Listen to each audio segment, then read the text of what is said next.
Hola, ¿qué tal? Muy buenas noches. Bienvenidos todos. Qué gusto estar con ustedes esta noche de miércoles de Café Relacional. Sean todos bienvenidos. Qué gustazo que estén de nuevo con nosotros. Mira, también se está agregando Ricardo en este momento con nosotros. Bienvenidos todos. De verdad, miércoles de Café Relacional. El día de hoy comenzamos con ¿Dónde se fueron, muchachos? Aquí están. Aquí están. Perfecto. Tenemos una invitada de honor, una invitadaza. Bueno, siempre todos los invitados son de honor, ¿no? Pero bueno, hoy tenemos el gustazo de volver a tener con nosotros a la maestra Tere Lomelí. Déjenme les platico un poquito de ella. Ella hizo su licenciatura en psicología en la Universidad ITESO, Universidad Jesuita de Guadalajara. Hizo la maestría en terapia infantil y luego la especialidad en psicoterapia gestal por el Instituto Gestal de Guadalajara. Ella es directora y cofundadora del modelo Vincularte y cuenta ni más ni menos con 23 años de experiencia en el trabajo psicoterapéutico con niños y familias.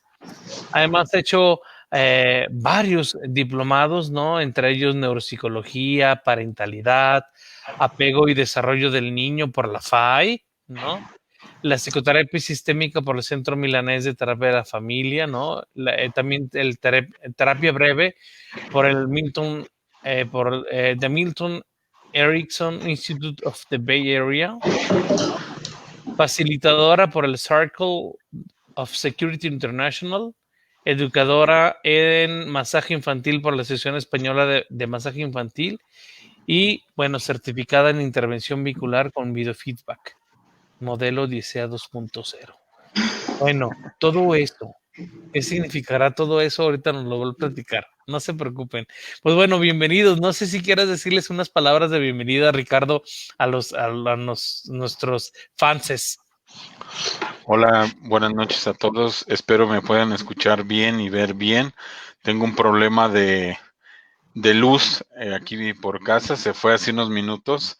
Entonces, bueno, lo bueno es que hoy me toca estar detrás de cámaras. Bienvenida, Tere, nuevamente. Muchísimas gracias por brindarnos nuevamente un poco de tu tiempo, de tu experiencia. Y bueno, ya estamos todos ansiosos de escucharte con este tema tan especial, porque bueno, yo que tengo niñas pequeñas, pues bueno, ya también están deseosas de escucharte y bueno, creo que el público también. Muchas gracias, Tere. Bienvenida tú, bienvenido todos y todas. Muy bien, pues este es el tema. Muchas gracias, Ricardo. Este es el tema, justamente. El tema es la relación, los hermanos. Hoy vamos a hablar de la relación que llevan los hermanos en la familia. Tere, qué gusto, Claro, ¿no? sí, Y, y esta, digamos, es esta incógnita de decir, bueno, ¿cómo se llevan? Si se tienen que llevar bien, como esta luego necesidad de decir, son hermanos, quiéranse, ¿verdad? sí. Entonces, el tema de relación entre hermanos, rivalidad, armonía o aprendizaje. Eso es lo que nos trae esta noche. Bienvenida, Tere. Muchas gracias, Edgar. Gracias, Ricardo. Me siento muy a gusto de estar otra vez aquí, ahora contigo, Edgar, de forma directa y me encanta que sea así charla, a gusto, platicada. Pues yo feliz de poder compartir este tema que yo creo que desde que empecé mi práctica profesional, muchos de los temas, tal vez no el principal motivo de consulta, pero sí uno agregado a la mayoría de las familias que veo es ¿qué hacemos con los pleitos entre hermanos? Es como un desgaste continuo en la casa, en la vida cotidiana. ¿Intervenimos, no intervenimos? ¿Qué podemos esperar? ¿Qué técnicas utilizamos? Porque de repente hay recomendaciones como de técnicas así un poco extremas, más como hacia cambiar la conducta y hacia forzar que tenga que compartir y estar muy en armonía. Entonces, he visto tanto esto que de verdad desde hace muchos años me di a la tarea de ver qué más había y la verdad es que hace un tiempo no había como ni muchos libros de esto, de cómo manejar la rivalidad, o sea, algo tan cotidiano y que respiramos día a día. Yo, por ejemplo, con mis hijas de 10 y 5 años digo, o sea, qué importante es poder ver más allá del simplemente querer que se lleven bien, ¿no? Y además, bueno, este tema me ha apasionado desde hace mucho tiempo, no nada más por el tema clínico en mi intervención, sino porque yo soy hija única. Entonces siempre tuve como esa curiosidad, como ese misterio de, o sea, ¿qué se vive en la relación de hermanos que no lo viven quienes no la tienen, ¿no? En mi tiempo, en 75, sí, no había muchos hijos únicos, ¿no? Entonces, siempre tuve esa curiosidad, ahora ya hay más hijos únicos, sobre qué experiencias te aporta la relación con tus hermanos que te ayudan en la vida y qué cosas quienes no tenemos hermanos, necesitamos desarrollar más. Entonces siempre me ha dado como esa tarea de observar mucho, de revisar mucho en mí. Entonces es un tema que lo he dado en pláticas y todo porque me alimento mucho de estas experiencias también de las familias y ahora yo que soy mamá de mis hijas, ¿no? Entonces creo que es todo un tema bien interesante. Completamente. Pues bueno, mira, yo sí tuve más hermanos. Yo soy el menor de 4 hijos. Entonces, 2 hombres, 2 mujeres. Entonces, había, por supuesto, 2 contra 2, por supuesto. No, no, Claro. no. Y bueno, yo creo que conforme estemos platicando, alguno de nosotros va a ser memoria afectiva, ¿no? De nuestra historia personal. Qué interesante. Pues bienvenida, bienvenida. Oye, Tere, fíjate que ahorita decías esto, ¿no? O sea, ¿cómo es que luego de repente en la dinámica familiar la relación de los hermanos puede representar un termómetro de la dinámica general relacional de la familia, ¿no?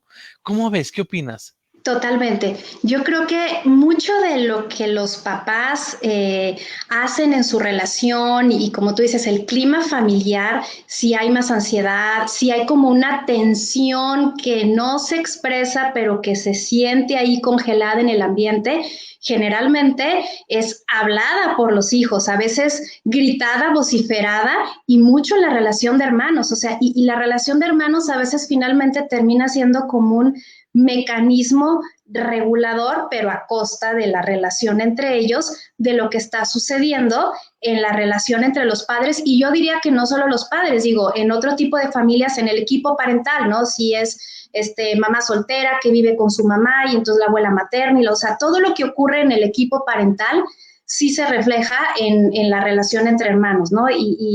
Esta parte, por ejemplo, de triangular a un hijo porque estoy en contra de mi pareja y de una manera lo llevo como a que sea mi confidente, le doy más poder, pues claro que eso desbalancea la relación entre hermanos y por supuesto que el que gana estar en una posición más arriba, pues en realidad no está ganando en la relación con sus hermanos, porque los hermanos también van a tener sentimientos de rivalidad hacia él, aparentemente con cierta ventaja del hermano que es elevado a otra parte del sistema parental. Entonces creo que esa cuestión de la rivalidad entre hermanos no la podemos ver solamente como hacia los hijos, o sea, ¿cómo controlo? ¿Cómo le hago? ¿Cómo genero que no se peleen? Sino esto que nos dice también de nuestra dinámica familiar.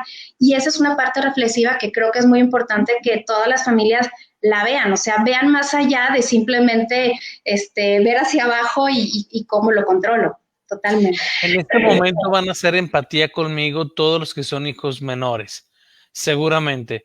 Es que luego de repente el rollo de ¿es tu hermano mayor, obedécelo? ¿No? O Qué sea, pesado, claro. qué pesado, sí. O pensar al hermano mayor, decir, bueno, o sea, es que fíjate muy bien cómo te portas, porque entonces tus hermanos más chicos van a copiar. Entonces, en ese sentido, eh, eh, eh, no puedes equivocarte o tienes que ser el hijo perfecto, porque si no les das mal ejemplo a tus hermanos, ¿no?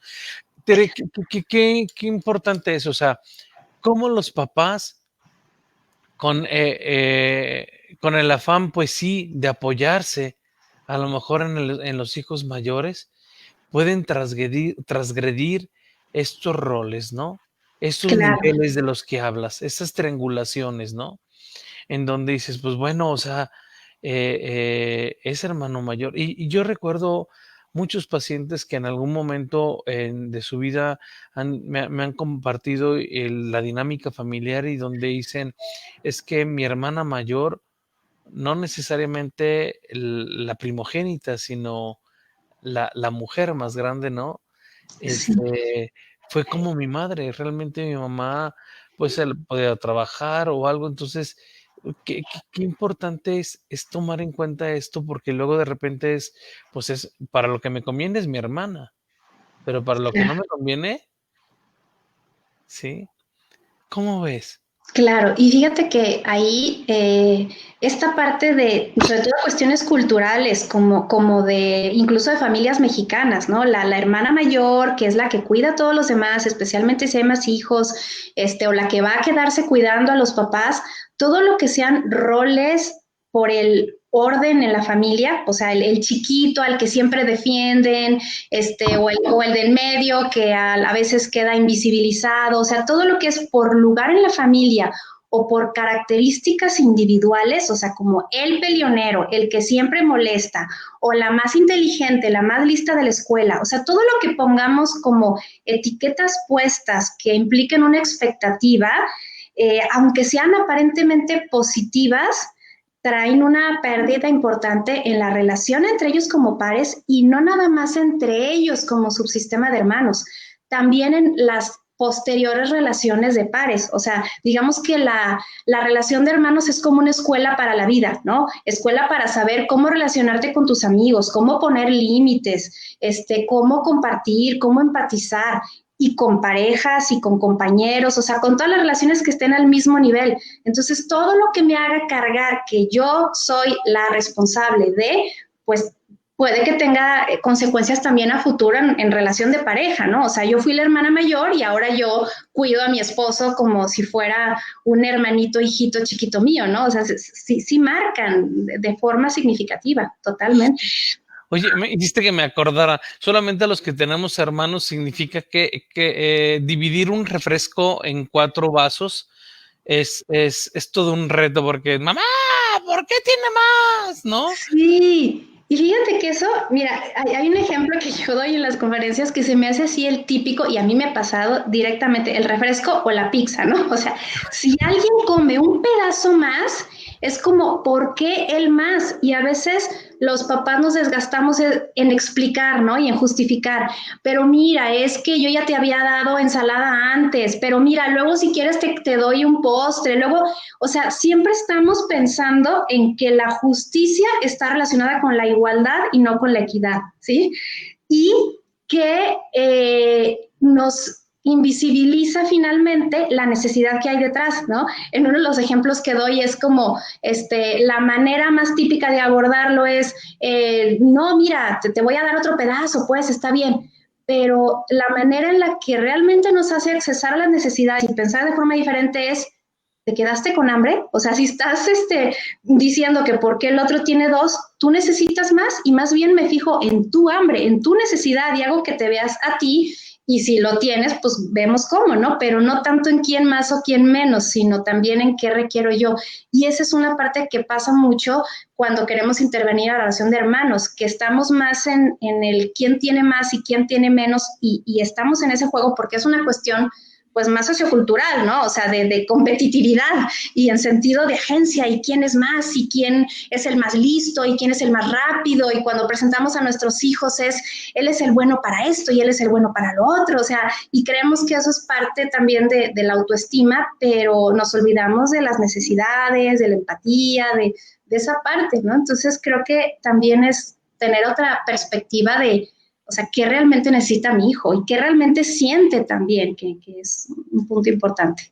Qué interesante, porque entonces es cambiar el modelo de lo equitativo hacia lo justo, hacia lo que realmente es justo, es decir, que cada quien reciba lo que requiere, lo que necesite, lo que le corresponde, ¿no? Entonces sí, si tú, ¿por qué se comió 3? Pues porque es un adolescente, ¿no? Y tú tienes 6 años y tu estomaguito es más chiquito, ¿no? Entonces tienes hambre. Entonces, qué interesante eso que dices, o sea, no darle toda esa explicación que acabo de decir yo, Claro, sino claro, pero este rollo de, ¿tienes hambre? O sea, es, hacia la necesidad del otro. Fíjate que comentaste algo bien interesante, que es este proceso, bueno, entre la competitividad y esta situación de que es una escuela de convivencia entre pares, mm, y que es un modelaje para nuestras relaciones sociales. Qué importante, porque al final de cuentas, como bien saben mis coterapeutas perros, son siempre quieren participar y entre permanos están queriendo opinar, discúlpenme. Les decía, sí, es que, por ejemplo, es que qué importante es el aprender a compartir se da en la relación fraternal. Sí, es decir, Claro. dale a tu hermano, sí, dale a tu hermano, comparte. Y esto es un modelo que se replica luego en la sociedad cuando el niño sale a parvulitos o sale a kinder, ¿no? Y entonces cuando se enfrenta con otros modelos de familia, entonces dice, ¿por qué tú no compartes? Porque a mi mamá siempre dice que compartamos, ¿no? Entonces, Claro, y todo está, pero también se modela, es pregunta, ¿se podría entonces decir que también se modela la competencia en la dinámica fraternal? se modela la competencia, se modela esto del compartir y se modela la empatía. Ahorita voy a empezar a comentar un poquito de la empatía y luego también de este tema de la competencia y el compartir, pero el tema de la empatía se modela porque si yo le pido a mi hijo que entienda a su hermano, pero yo no estoy entendiendo y validando los sentimientos de mi otro hijo que está enojado, entonces no estoy enseñando empatía, aunque le diga que lo entienda, ¿no? Entonces es como los niños cuando les nace el hermanito y que es así como ya no quiero que esté aquí, regrésalo al hospital y demás, o sea, cuando abiertamente lo expresan, que qué bueno cuando lo pueden verbalizar, y es no deberías de sentirte así. Entonces, o sea, yo estoy poniendo como un objetivo de que no sienta lo que está sintiendo para que todo sea lindo, bonito y en armonía con una expectativa altísima, cuando estoy validando su sentimiento o sea, te cambió la vida, ¿verdad? Tal vez ahora necesitas más de nosotros. Ahorita quisieras que yo también estuviera o te gustaría seguir siendo hijo único. Con validar emociones no estoy diciendo que lo voy a regresar al hospital, estoy diciendo que entiendo esa experiencia emocional compleja en mi hijo. Entonces, el punto es, entre yo más entiendo y valido emociones desagradables y no negativas, o sea, porque no podíamos hablar de positivas o negativas, sino que se sienten feo, como el enojo, como la tristeza, como la rabia entre ellos, entre más yo entiendo que ahí está presente y que la puedo verbalizar y visibilizar, entonces aparecen más sentimientos positivos. Y entre más quiero encajar, que se sienta bien con su hermano, que tenga sentimientos de compartir, que todo se lo dé, entre más lo quiero hacer forzado, entonces los niños también, en este caso del compartir, quieren retener más sus pertenencias, ¿no? Entonces, y esta parte de la competitividad, pues eso ya lo traemos y no es una cuestión como solo intrafamiliar, o sea, es parte de nuestra sociedad más occidental, ¿no? De la agencia y de quién más y todo. Entonces estamos con ese modelo y pues claro que se impregna con los niños y respondemos y justificamos las cosas en base a eso, ¿no? Fíjate, te quiero platicar a ti y a todos los que nos están escuchando y nos escucharán una historia personal. Fíjate que con mi hermano, digamos que los 4 hijos, la mayor es una mujer, luego mi hermano, hombre, otra mujer y luego yo. Entonces, estamos escalonados. Y me tocó, en mi infancia, yo recuerdo la relación con mi hermano tan cercano y ahorita que dices esto, es decir, es que qué interesante, porque para mí, yo no crecí con rivalidad hacia mi hermano. Yo crecí con una admiración tremenda, Tere. Yo Claro. admiraba tanto a mi hermano me lleva, ¿cuántos años me lleva? Como 3 o 4, ya no me acuerdo. Bueno, pero sí es 3 o 4, creo.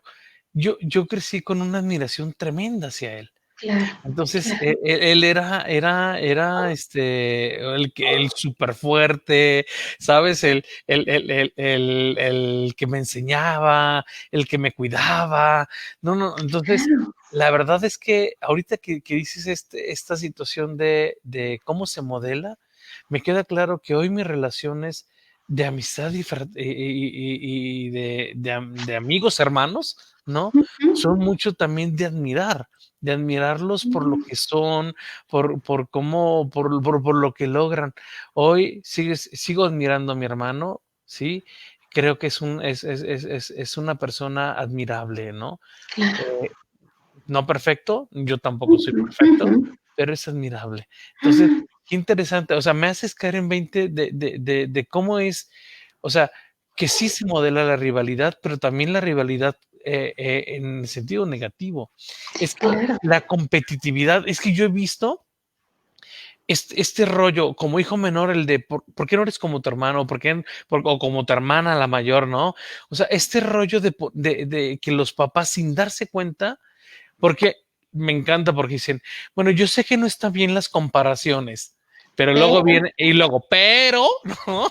El pero, no están bien las comparaciones y las hacen, ¿no? Y claro. cómo también esto marca una rivalidad no tan inconsciente, es muy declarada, ¿no? Entonces hay que superar al otro.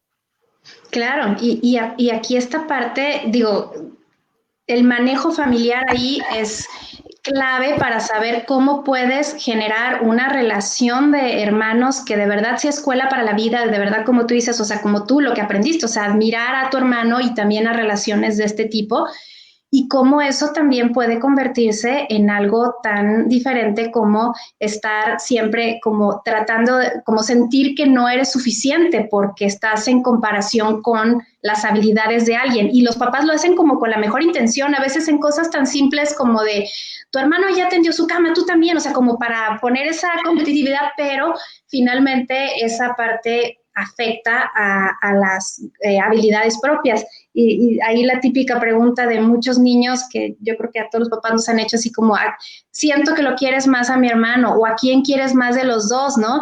Y esa parte es de las preguntas más complicadas porque ¿cómo te contesto en cantidad, ¿no? O sea, ¿quién más? Los quiero igual, pero también cuando uno dice los quiero igual, tampoco es una respuesta que les llene, ¿no? Entonces es como el contestar, pues de qué manera te quiero, o sea, di te quiero de esta forma, cuando haces esto conmigo, me encanta esto de ti, y al otro también, o sea, finalmente con el estilo de cada uno es cómo nos queremos y no cuánto, ¿no? Porque si no, no vamos a llegar a un punto, ni el igual, ni el más, ni el menos, ¿no? Con el estilo de cada uno, lo acabas de Con el decir, es estilo de decir, cada uno. respetando la individualidad. Uh-huh. Es que, por ejemplo, pues sabemos hijos que podemos ser más cariñosos, otros no. Entonces, ay, sí es el chiqueado, porque, bueno, pues es que a lo mejor yo soy más expresivo en mi cariño. Claro, claro. Y si tengo una mamá o un papá que también es así, ¿no? Porque yo he visto mamás que son besuconas y abrazonas con sus hijos y los hijos y de mamá hasta un lado, Sí, y no claro. necesariamente adolescentes, ¿no? Sí, Pero es respetando la individualidad. Entonces te amo y te quiero como eres, por quien eres y lo que eres, ¿no? exactamente, así. Y así esas respuestas, de verdad, sí, creo que sí lo satisfacen. O sea, es a mí por esto y esto que soy, entre más como detallado, específico seamos en qué cosas de la experiencia directa en el vínculo con nuestros hijos nos conectan, eso más los llena a ellos, pues más que el más o el menos. Completamente. Pero bueno, también hay que entender que hay un proceso de individuación, ¿no? En un Ujú, proceso de búsqueda de cada una de las claro, personas. Y si lo hacemos de manera, ¿cómo decirlo? Como proceso humano, imagínate como un proceso relacional, ¿no? claro, Y ahí es totalmente. donde se da. Oye, Tere, yo creo que, bueno, decías que ahorita ibas a profundizar sobre justo bueno, el rollo de la empatía y esta situación de de la identificación o la triangulación de los hijos con los papás. ¿Qué nos puedes decir al respecto? Mira, bueno, del tema de la empatía, digo, ya lo comentamos hace ratito un poquito, como entre más yo valido las emociones de mi hijo y entre más yo también busco que cuando uno de mis hijos ofendió al otro, lo golpeó, dañó algo de lo suyo, en vez de nada más como decir estuvo mal y eres un peleonero, es también como ayudar a voltear a ver a su hermano, o sea, ¿cómo crees que se siente? También el pensar a través de la mente del otro es algo que ayuda a que los niños también empaticen o a tratar de ver de qué manera puedo hacer que mi hijo se sienta, mi hermano se sienta mejor a partir de lo que hice, no nada más como el pídele perdón y el perdón que a veces sale como solo de dientes para afuera, ¿no? Entonces, creo que esa parte de la empatía es mucho enseñarla, modelarla e irla acompañando en pasitos. Y por otro lado, el tema de la triangulación, yo creo que es algo que pasa muchísimo, especialmente, o sea, cómo saber cuándo el tema de rivalidad es un tema como más cotidiano, más que si intervengo menos, los dejo que decidan más, con ciertas habilidades de asertividad, y con eso ya tienen, o cuando este tema de rivalidad, por más que intervenga o deja de intervenir de ciertas maneras, va a estar presente, finalmente es darnos cuenta que cuando la rivalidad es muy marcada, sobre todo así como entre dos, y no es de que de repente uno hacia otro, luego el otro hacia otro, o sea, cuando es como un poquito más parejo tal vez no, pero cuando es algo muy marcado, tal vez nos puede estar reflejando de una manera más evidente que hay algo atrás en donde si por ejemplo el papá le dice al hijo, oye, mira, ya sé que tu mamá no te deja comer chatarra, pero mira, ven, yo conmigo sí,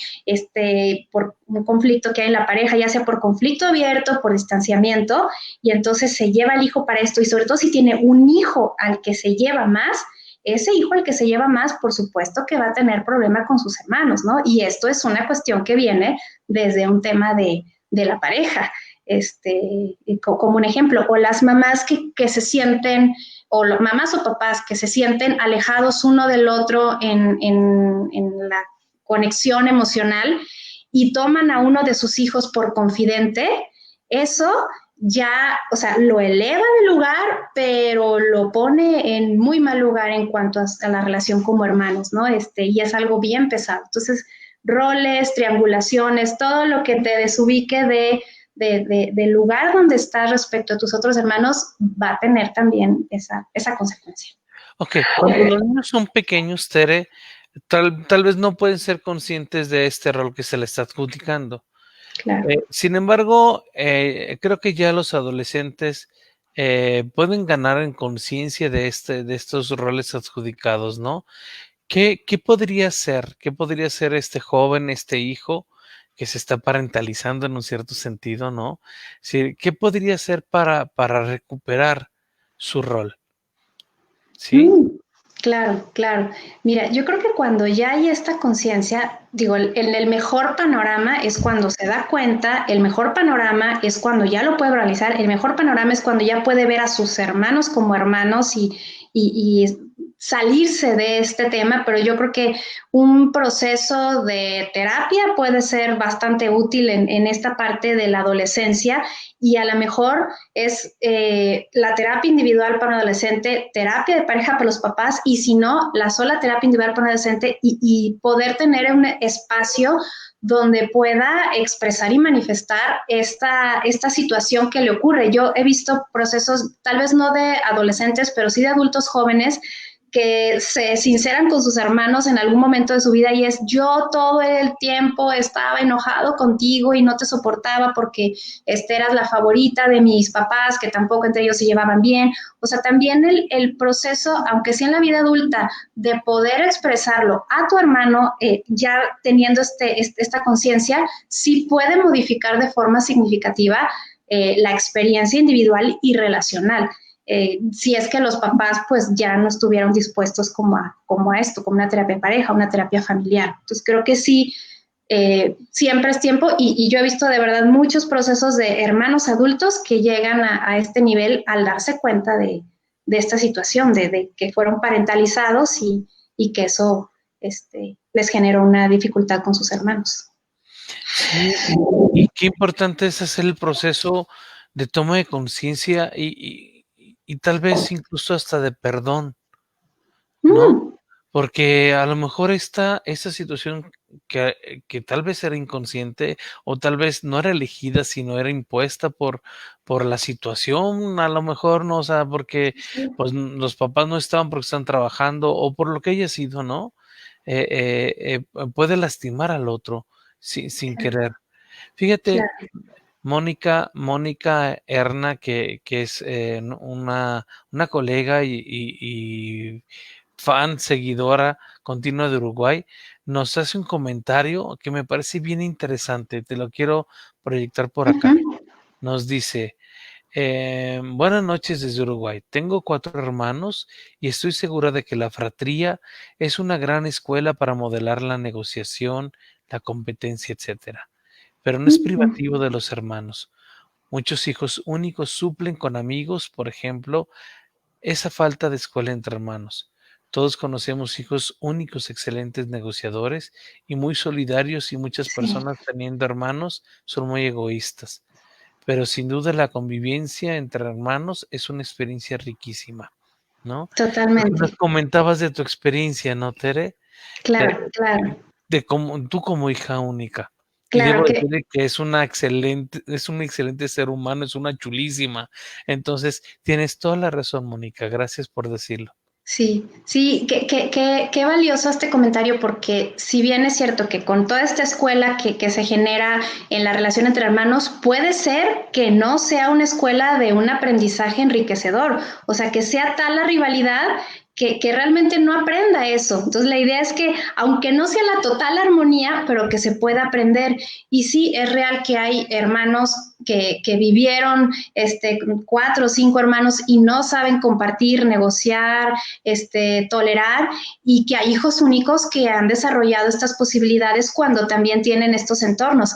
Yo sí creo, y eso lo he comentado con algunas amigos, amigas, colegas que son hijos únicos, como decir, a ver, ¿qué es lo que de verdad si logras desarrollar, si tienes más amigos, si te relacionas con primos y demás, igual que los hermanos, y qué es lo que más cuesta? Y hemos llegado a algunas conclusiones que son como 3 cosas lo que más cuesta. Uno es el saber cómo de repente tener respuestas más inmediatas cuando te están molestando, o sea, como esa parte de asertividad, límites, como esa parte automática se puede desarrollar, pero tarda un poquito más. Obviamente, entre más experiencias de pares, pues es más fácil, ¿no? La otra cuestión es que el flujo más rápido entre que te enojaste con tu hermano, con otra persona, y después como perdonar, olvidar y borrón y cuenta nueva, y luego estamos abrazándonos como si nada, o sea, como el amor apache que dicen, eso en relaciones de hijos únicos, o sea, un hijo único con amigos, con compañeros, o sea, esa parte queda como a veces más atorada. Pero digo, o sea, se puede hacer consciente, pero digamos que las experiencias cotidianas continuadas, pues sí ayudan a esa parte, ¿no? Y la otra parte que sí hemos compartido, curiosamente, de lo que se desarrolla también como hermanos, es aprender a compartir comida. Yo hasta la fecha, o sea, mi comida de mi plato sí me cuesta mucho compartirla, pues, ¿no? Y es algo que también se vive en la relación entre hermanos, como, le pico de tu plato, yo te doy, cómele. Entonces, son tres cuestiones que hemos platicado y que se me hace interesante, pues, que son experiencias que como son muchas continuadas y que aunque se tenga la experiencia con pares, como primos, hermanos, amigos, hay un tema que es diferente, que es la conexión con los papás, ¿no? O sea, la atención y la conexión con los papás, o sea, ese buscarla, pues aunque se tenga relación con primos o hermanos, primos o amigos, es un tanto diferente, ¿no? Y no por eso no se puede desarrollar, ¿no? Claro, o sea, vaya, la escuela se puede desarrollar. Sin embargo, pues un amigo no suplirá jamás a un hermano donde se comparte incluso el amor hacia el papá o la mamá, como acabas de decir, ¿no? Claro. Eso es definitivo, en definitivo. Y luego, de repente, por eso relacional, ¿no? Porque la relación que se tiene con el papá o con la mamá de tu amigo, pues aunque la quieras como la tía, pero no la vas a querer jamás como la mamá, ¿no? Claro. Es tu mamá, ¿no? Es distinto, totalmente.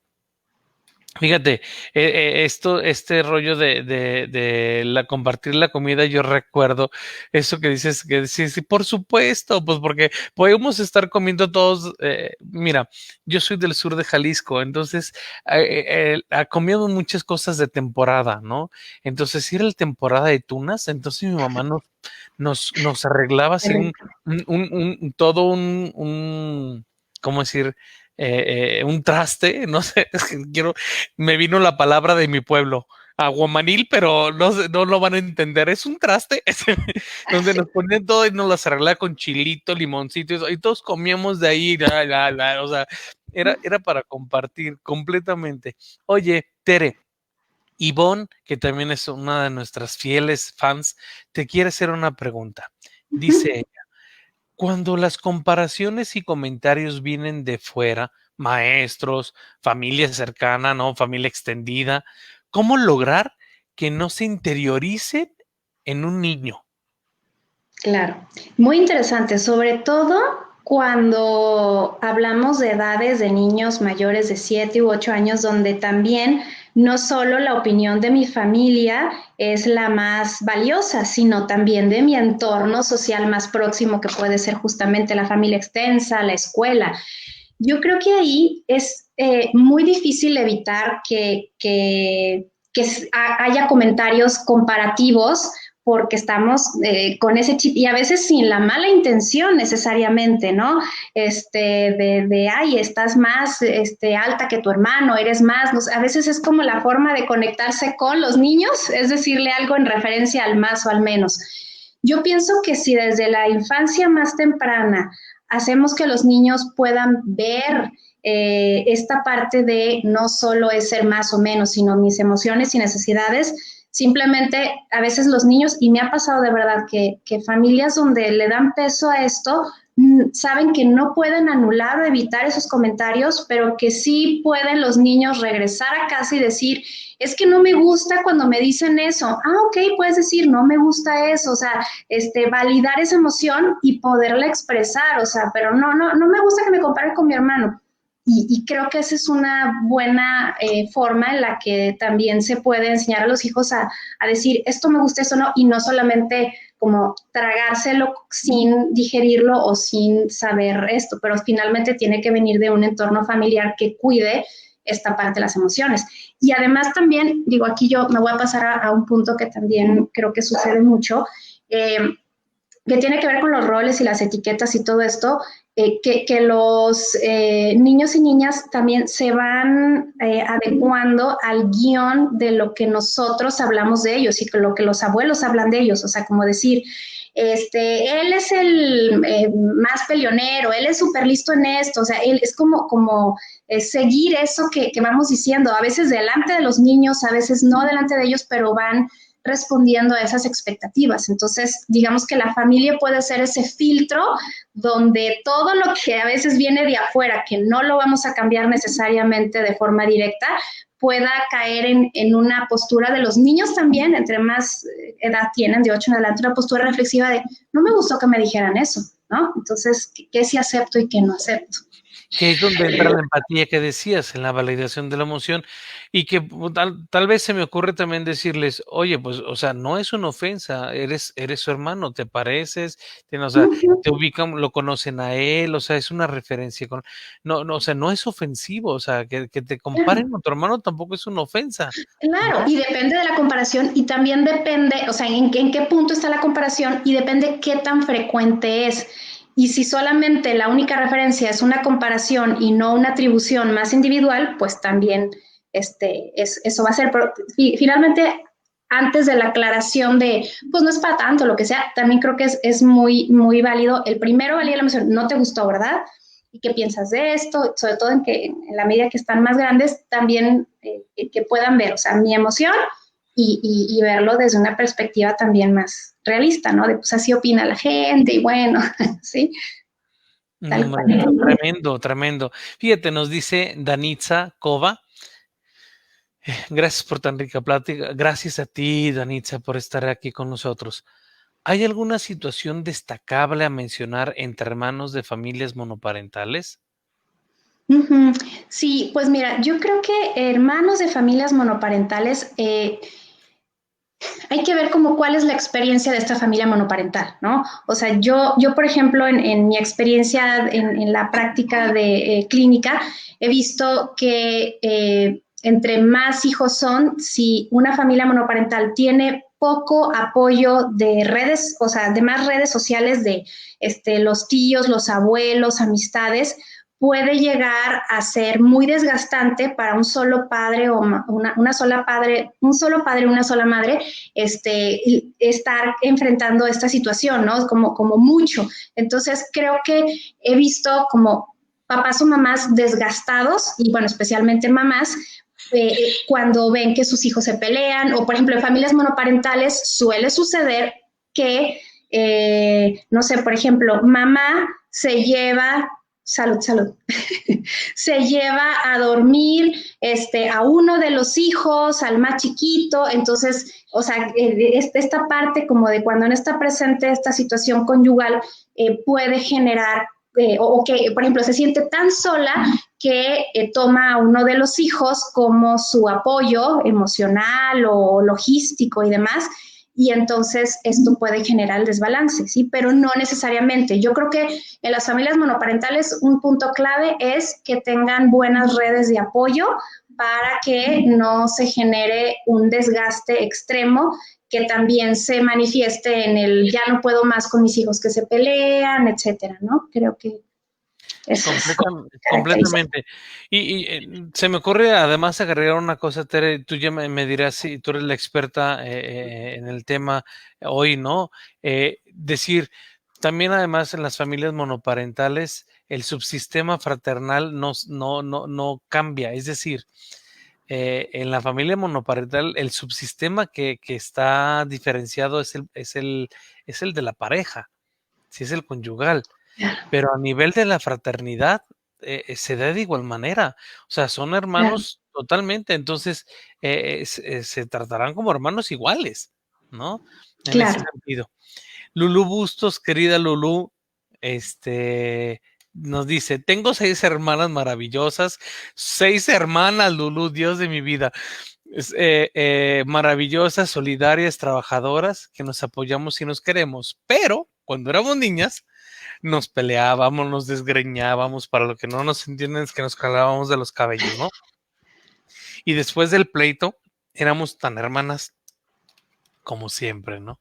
Claro, y yo creo que eso es algo tan natural de la relación entre hermanos, o sea, el tema del pelearse, de incluso de las luchitas, o sea, todo eso es parte como de la energía agresiva, parte de aprender a poner límites, sobre todo cuando no hay algo muy marcado, o sea, cuando algo es como más parejo, uno con otro y luego se peleaba la otra con la otra y luego ya todos amigos, es como lo que marcaría una diferencia entre una relación que puede ayudar justamente a esto, o sea, a la cooperación, a la solidaridad después, al poner límites. Y ahorita hablando de esto de las peleadas y desgreñadas y todo, yo creo que también es importante que los padres en la familia sepamos que la energía agresiva, y no necesariamente enojos, sino como esa energía agresiva de hasta la que necesitamos para morder una manzana, ese como querer exteriorizar el sacar energía corporal, eso creo que es algo que también tiene que tener un lugar, un permiso, no necesito que no sé qué, no, claro, nada más que ellos sepan hasta cuándo, o sea, cuándo ya digo alto y me tienen que respetar porque ya se pasó el tema de la luchita, y también respetar eso, cuando ya es una situación donde alguien ya no está tolerando y ahí sí, y cómo intervenir, o sea, recordar que las agresiones físicas, no como regla general, pero generalmente yo veo que entre menos quieren en la familia, los papás, que haya como pleitos y más defienden a uno y más hacen como victimario al otro, eso acrecenta la rivalidad, porque entonces el victimario dice, están defendiendo a mi hermano, y se queda enojado con los papás, pero desquita con el hermano, ¿no?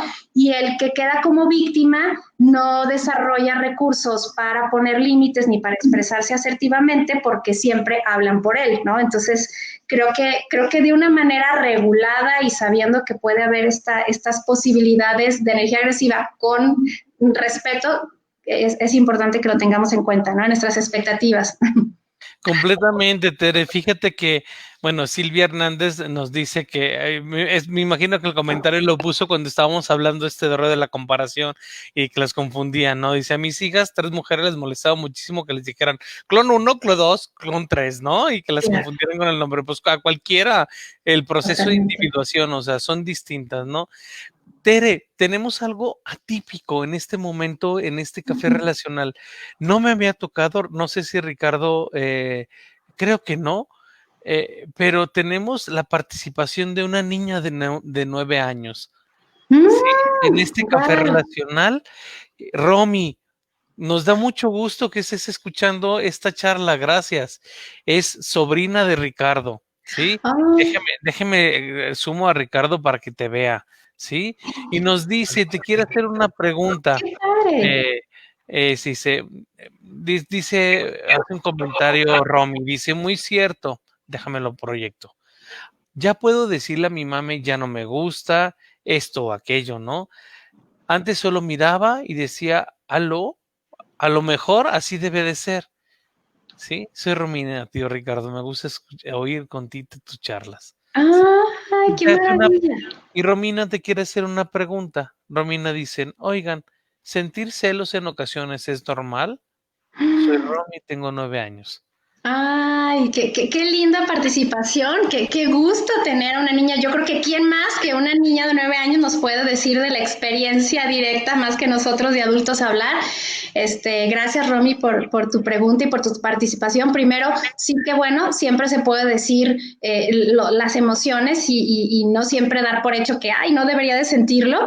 Y claro que sentir celos es normal. Y una cosa diferente son los celos y otra cosa es ya una relación más extrema de rivalidad, de sentir que no quieres nunca a tu hermano y demás. Los celos lo sentimos en muchos momentos cuando sentimos que algo que es importante para nosotros de repente se nos está dirigiendo la atención hacia alguien más. O sea, los celos, en el caso de sentir con hermano o hermana, son señal de que necesitas conexión, a lo mejor con mamá o con papá, o con sentirte más importante, o que saben que sientes, o que te están viendo a ti. O sea, es como los celos, en ese caso es eso, y es importante poderlo decir. A mí me encanta cuando los niños o niñas aprenden a identificar sus emociones de, es que me siento enojado, ok, pero ¿qué hay detrás de ese enojo?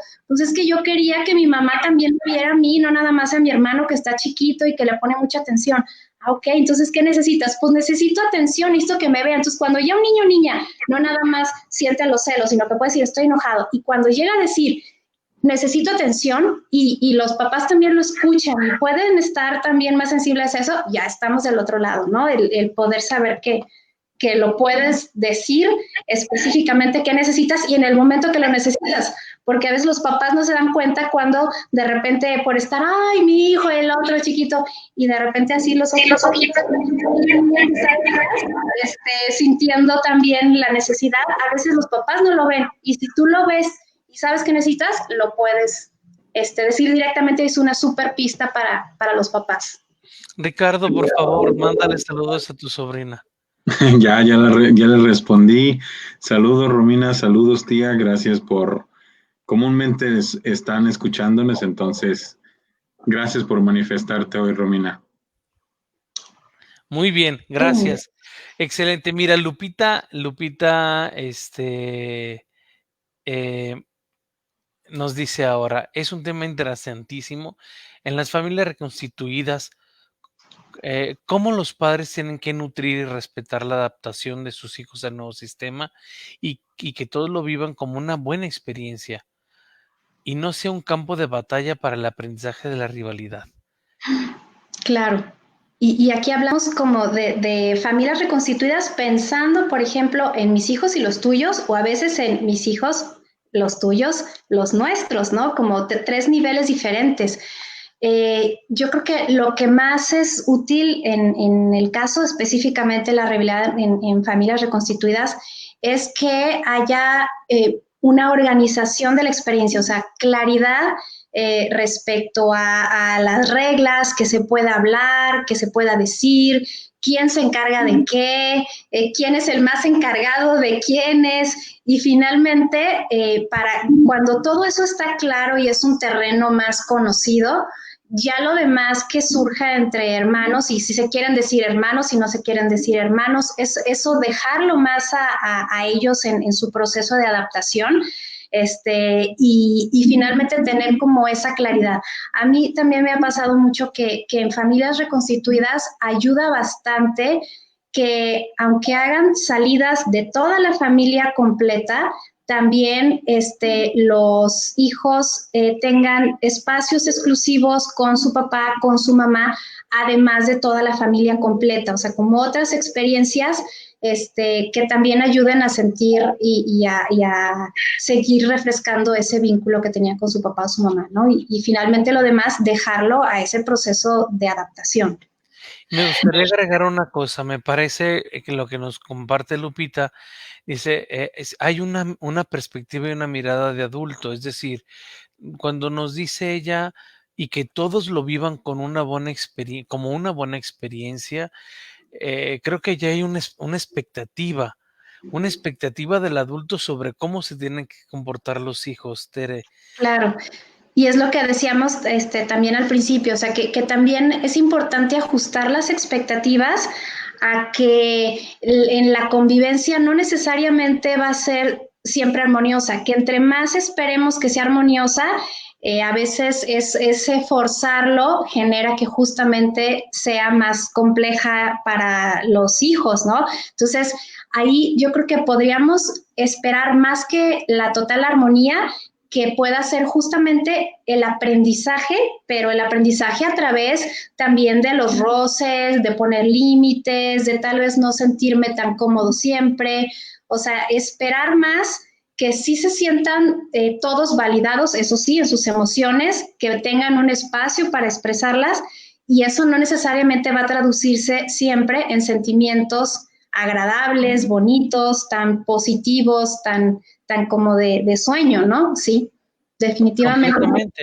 porque si luego tenemos la expectativa que tiene que ser siempre miel sobre hojuelas, perdón, o sea, es de, ámense, son hermanos, ¿no? Quiéranse, pues que también los hermanos nos peleamos, los también Claro, y es parte de esa escuela, o sea, esa escuela tiene que llevar eso para que pueda haber finalmente un aprendizaje, ¿no? Entonces, digo, ahorita voy a recordar un poquito algo que te comentaba a ti antes de iniciar, o sea, que a veces hay como formas de forzar que se lleven bien, incluso yo llegué a ver como hasta psicólogos que lo recomendaban, o sea, si tus hijos se pelean, entonces ponles una playera que les entre a los dos y que entonces estén 2 horas ahí pegados para que entonces aprendan a quererse. Eso no se puede forzar, ¿no? Y a lo mejor he visto así como de muchas relaciones de hermanos que no fueron armoniosas en la infancia, no necesariamente fueron triangulados, pero no hacían clic, y también hay que ver que no todos los hermanos van a hacer clic, y a lo mejor en la vida adulta ya se llevan mejor o no, pero no, la idea no es que hagan clic, sino que sea una escuela de pares para la vida, ¿no? Completamente. Mira, José González, un saludo también a José González, nos dice, ¿cómo trabajar una relación padres y hermanos donde hay un miembro del subsistema hermanos con algún tipo de enfermedad o lesión que impide la independencia? Claro, ahí yo tuve mucho la experiencia, y de hecho justamente uno de los primeros talleres que llegué a dar fue en el CIRIA, que era una escuela para niños con parálisis cerebral, y en el Teletón, donde hacíamos talleres para los hermanos, también para ver cuál era su experiencia ante la atención que recibía su hermano o hermana que tenía alguna situación como extraordinaria que requería mayor inversión de energía, de atención, de tiempo, etcétera, de los padres, ¿no? Y ahí era una cuestión que finalmente era una realidad, porque la cantidad de tiempo y de preocupación y de decisiones que invertían los padres en el hijo que requería más esto, era una realidad. O sea, sí se requería más tiempo. Aquí lo que nosotros les decíamos a los papás es que no se nos olvide visibilizar también a los demás hermanos en cuanto a que esos sentimientos de me siento solo, me siento enojado, me hace falta más atención, o sea, que tengan un espacio para también estar validando esas emociones. O sea, y validar no significa que siempre se tenga que revertir, ya no voy a atender a mi otro hijo que necesita más tiempo y ahora solo a ti, pero generalmente validar las emociones y honrar esa necesidad de conexión, eso cubre muchísimo y satisface bastante. Y hay también otro extremo, ¿no? Cuando, por ejemplo, lo he comentado con una colega que trabaja con niños que tienen discapacidad intelectual, ahí es al revés. O sea, ahí es como el hijo que tiene discapacidad intelectual no se espera demasiado de él, se relega y nada más están viendo a los hermanos. Entonces, cualquier situación que implique una diferenciación en la atención y en el trato requiere que revisemos y visibilicemos emociones y necesidades de los demás y estemos como monitoreando muy seguido eso. Fíjate que ahorita que comentas eso, y gracias a la pregunta también de José, Sí. me ha tocado trabajar con algunos adolescentes, Tere, que precisamente al entrar en esta edad crítica, ¿no? Luego de repente tienen, cuando tienen hermanos con alguna discapacidad o con alguna enfermedad o algo, sí cambia la relación entre ellos. En ocasiones no tan positiva por la adolescencia, ¿no? Uh-huh. Me ha tocado, y entiendo que también tiene que ver con con el estilo de crianza y los valores que en esa familia en particular se transmitan y se vivan, más que se transmitan, se vivan, ¿no? Se vive. Cómo se enfrenta y cómo se entiende la enfermedad al interno de la familia, ¿sí? Porque luego de repente no lo toquen, él es el súper especial y entonces sucede esto que ya hablabas al principio, ¿no? Donde se eleva en esta triangulación y entonces se pierde. Entonces, yo diría, pues hay que primero con la familia trabajar cómo se está entendiendo, cuál es el significado, el simbolismo de la enfermedad dentro de la familia, cómo la están entendiendo, cómo puede ser incluso un factor homeostático, ¿no? Dentro de la familia. Claro, claro, claro. Y el saber cuál es la experiencia que tienen, cuál es el abordaje y cuál también es el respeto que se tiene ante las diversas percepciones que puede tener un hermano cuando va creciendo. O sea, igual cuando está más chico cuida a su hermano y lo defiende y demás, pero cuando está más adolescente y tiene una postura reflexiva, se da cuenta de esto y puede tener otra percepción distinta y darle lugar también a eso, ¿no? Completamente. Completamente. Pues bueno, mira, Tere, yo creo que hay otro tema que no quisiera que se nos escapara en este momento, es cómo ayudar a los padres de familia a que sean más conscientes de nutrir la relación fraternal, ¿sí? Es decir, ¿qué recomiendas tú a los padres de familia para que puedan provocar un ambiente, un contexto familiar adecuado en donde se propicie una relación fraterna sana, con jalones de greñas, como nos decía Lulú, pero sana? ¿no? Claro, claro. Mira, yo creo que eso va desde la propia coherencia personal, de pareja, el ambiente familiar, o sea, del cómo gestionamos el enojo, o sea, desde ahí revisarnos en nuestro propio manejo, en nuestra propia historia también, de yo sí fui hermano mayor, menor, único, me estoy viendo reflejado en uno de mis hijos, o sea, esa parte reflexiva yo creo que es muy importante, o sea, verme a mí en relación de pareja o en equipo parental, verme a mí en mi historia y después esta parte de ver a mis hijos, creo que es también revisar cuáles son mis emociones hacia cada uno, con cuál siento más clic y también es muy válido, aunque eso no necesariamente se tiene que decir como es mi favorito, ¿no? Pero con cuál siento más clic, con quien no siento más clic, ¿qué me sucede con eso que me dice de mí? O sea, estarnos monitoreando continuamente y por otro lado, como hacia los hijos, dar más el voto de confianza a que ellos pueden manejar la situación, o sea, de pleitos y demás, y si no, poder intervenir, pero de una manera más como neutral, como más general, como recuerden que no agredirse físicamente, recuerden que, o sea, y más así, no tú fulanito, peleonero, o sea, como más en ese sentido, como la regla de la casa es esto, y darles recursos cuando no están pudiendo comunicarse de forma asertiva, intervenir de esas formas, ¿no? O sea, como, entonces lo que tú sientes es esto, lo que tú quieres decir es esto, o sea, como ayudar a que desarrollen esas habilidades si es que lo requieren y cuando no, no intervenir. Yo creo que eso sí es una parte importante, no intervenir ante la primera discusión, no intervenir ante el primer intercambio que dicen, ok, yo te presto mi juguete, pero tú me haces mi tarea por 5 días y que nosotros diríamos, bueno, eso no me parece justo. Si ellos aceptan y luego ya aprenden a partir de esa situación que no fue tan justo, también dejarlos a ellos mientras no haya agresiones físicas. Yo creo que eso también da el voto de que ellos son capaces también de gestionarlo, ¿no? Muchas gracias. Mira, tenemos una pregunta de Charis, nos dice, ¿la rebeldía de un niño de 8 años se deberá a que siente que sus papás atienden o cuidan más al hermano con una discapacidad? ¿Y cómo ayudarlo a hacerlo sentir querido de igual manera? Uh-huh.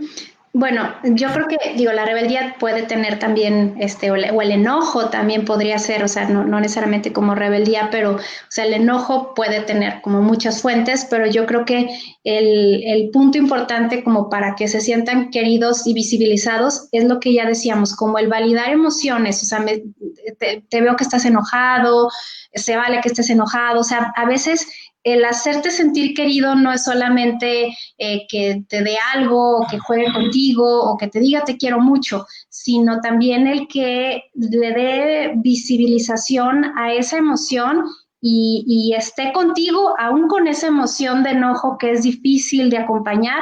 Creo que ese es uno de los mejores mensajes. Y estando con esa emoción, acompañándolo, creo que pueden salir también ya las necesidades ya más específicas, ¿no? Pero creo que no podemos quitar el enojo y pasarnos al cómo le doy cariño. Creo que dar cariño es justamente acompañar aún en lo más complicado o desregulado. Completamente, sí. Bueno, nos dice Maritere, hace un comentario por acá, porque la mayor parte, yo como adulto delego o etiqueto al niño con responsabilidades. ¿Qué tan lejos de integrar como hermanos genera rivalidad?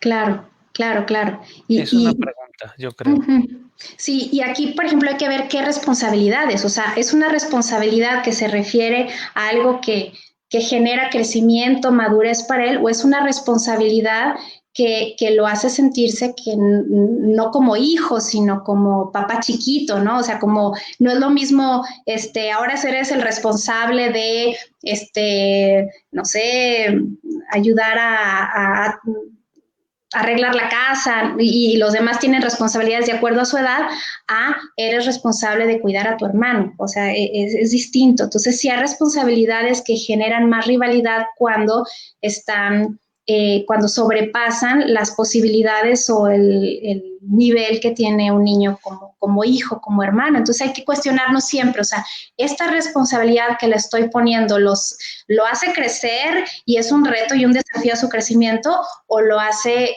alejarse o separarse de sus posibilidades reales, ¿no? Completamente. Híjole, Tere, quisiera pedirte permiso para ahorita que hablabas de esta situación de del, ¿cómo se llama? De los hijos predilectos o no, ¿sí? Fíjate que me encontré hace tiempo con un escrito ahora sí que de autor desconocido, que decía, me pareció hermoso y quisiera compartirlo. Decía, cierta vez preguntaron a una madre cuál era su hijo preferido, aquel que ella más amaba. Ella, dejando entrever una sonrisa, respondió, nada más voluble que el corazón de una madre. Y como madre le respondo, el hijo predilecto, aquel a quien me dedico en cuerpo y alma.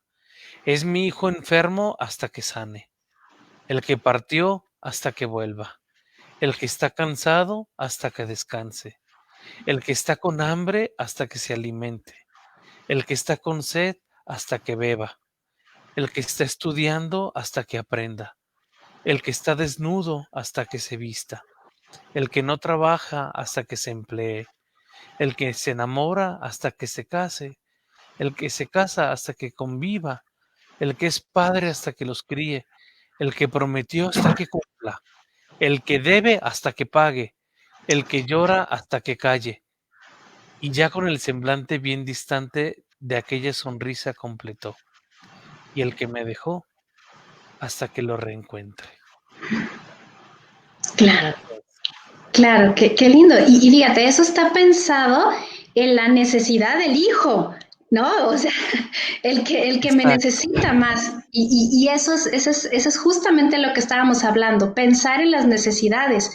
Y aquí en los hijos predilectos, nada más digo para cerrar con todo, pero habría que pensar con base en cuál necesidad es mi hijo predilecto, en la necesidad de mi hijo en este momento y cambia a otro hijo cuando me necesita, o yo tengo una necesidad porque a lo mejor una necesidad infantil, ¿no? O sea, tengo un hijo que se parece a mí porque a él lo pelean como a mí me peleaban, entonces es mi favorito porque lo quiero proteger, pero ahí no es su necesidad, es la mía, ¿no? Entonces, ahí vale mucho la pena cuestionarse, cuando me siento con mucho clic con uno de mis hijos o con mucho conflicto con otro, eso que me dice también de mí o de mi historia, de la pareja, de todo, ¿no? Que creo que vale la pena. Y si está centrado en sus necesidades o solo en las propias. Tere, quiero pedirte unos minutitos más para alcanzar a responder 3 preguntas Claro.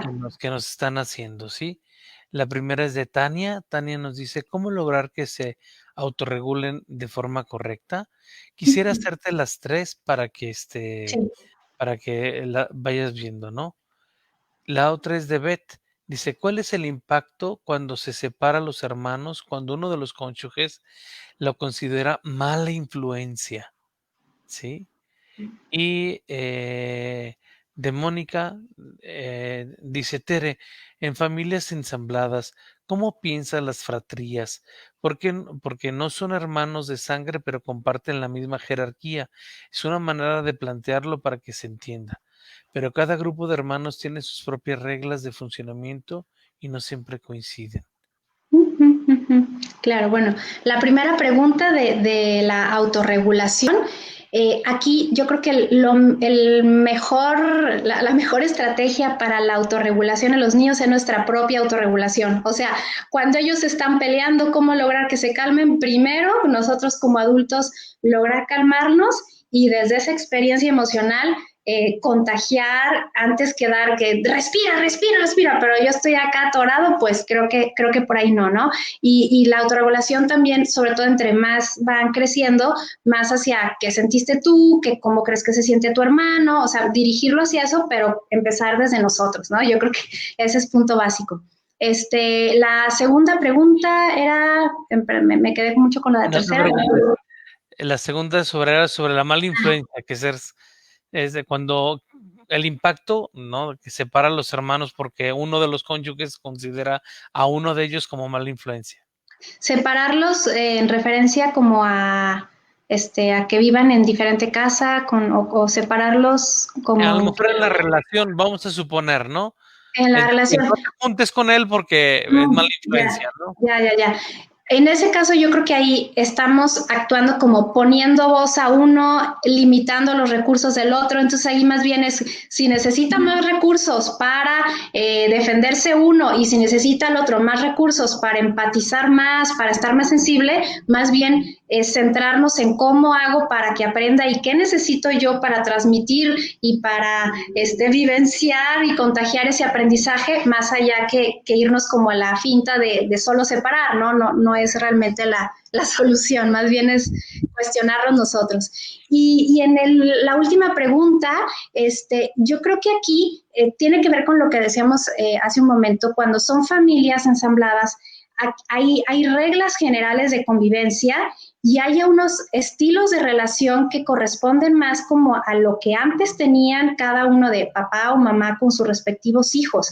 Yo creo que entre más claro sea, más explícito, o sea, casi escrito, como qué reglas son para todos y qué cosas son de un estilo de relación que ya teníamos, o no necesariamente todo se tiene que transformar, pero entre más hablado, escrito, aclarado y analizado, sobre todo cuando son los niños más grandes, como no estamos de acuerdo con esto no es justo, porque ellos sí, nosotros no, implica un trabajo importante en el equipo parental, pues de estructurar, de revisar, de balancear, porque finalmente es una combinación, ¿no? Entonces creo que va mucho recayendo en esa parte del equipo parental, pero sobre todo entre más claridad y estructura y organización de la experiencia perciban los hijos, va a ser mucho más, les va a dar más seguridad y va a generar menos ansiedad, que luego a veces la ansiedad es la que hace que haya más inestabilidad e inseguridad, ¿no? Pues bueno, muchísimas gracias a todos los que nos acompañaron. Lizzy, un abrazo, también te quiero, ¿no? Que también a ti te respeta mucho y te quiere como maestra. Ay, Lizzy, tan linda, sí. Bueno, hoy, queridos amigos de Café Relacional, el tema de hoy fue la relación entre hermanos, rivalidad de armonía. Estuvo con nosotros Tere. Tere, pues bueno, déjenme compartirles algunos elementos donde si quieren seguir a Tere en todas sus actividades, conferencias y todo lo demás, la pueden encontrar en Facebook en su página Modelo Vincularte, así de esta manera escrito, ¿verdad, Tere? Sí, está bien. Y si tuvieran alguna duda en específico o alguna necesidad de contactarla para alguna consulta, etcétera, lo pueden hacer escribiéndole a su correo electrónico teresalomeli7@gmail.com. ¿Sí? Gracias. Y nada más quisiera, antes de terminar, recomendarles este libro. Hay pocos libros que abordan justamente el tema de rivalidad. Este es una maravilla, Hermanos no rivales, de Faber y Maslich. Y tiene adentro algunas caricaturas especiales como que nos ayudan a ver como ejemplos de cómo sí se validan las emociones de los hermanos, cómo es más difícil. Entonces tiene una lectura muy fluida y es de las mismas autoras de este otro libro, de cómo hablar para que los niños escuchen y cómo escuchar para que los niños hablen. También es una maravilla en cuanto a validar emociones. De verdad es así de esas cosas que se pueden practicar de forma concreta y se pueden integrar en la vida familiar. Entonces, estos son como los más recomendables. Pues bueno, gracias, Ricardo. Gracias, Edgar y Ricardo. No te escuchamos, Ricardo, estás muteado. Perdón, ya. Gracias, Tere, nuevamente. Nos llevas con tus palabras a un viaje a nuestra infancia. Y no tanto porque al final, bueno, sigo teniendo la gracia de tener a mis hermanos y mucho que aprender. Claro. Muchísimas gracias, Tere. Muchísimas gracias a ustedes por la invitación y por hacer siempre esto tan a gusto. No, al contrario. Y bueno, pues el próximo 21 de octubre, en nuestro próximo Café Relacional, tendremos como invitada a la maestra Citlali Covarrubias con el tema, presten atención, noviazgo adolescente, entre lo romántico y lo real. ¿Tienes hijos adolescentes? Es para ti. No tienes hijos adolescentes, están pequeños, es para ti, van a llegar para allá, prepárate. Te esperamos entonces, próximo miércoles de Café Relacional, noviazgo adolescente entre lo romántico y lo real con la maestra Citlali Covarrubias. Bueno, muchísimas gracias a todos. De verdad, ayúdenme Gracias. compartiendo este video, dándole like, dándole seguir a esta página. Sabemos que les queremos decir, o sea, reiteradamente, que eso es un espacio para ustedes, es un espacio para compartir con ustedes y hacer llegar un enfoque que es el Milan Approach a más personas. Muchísimas gracias, Tere. Gracias, Muchas Ricardo. gracias. Muy buenas noches a todos. Hasta luego, Gracias. gracias. Bye.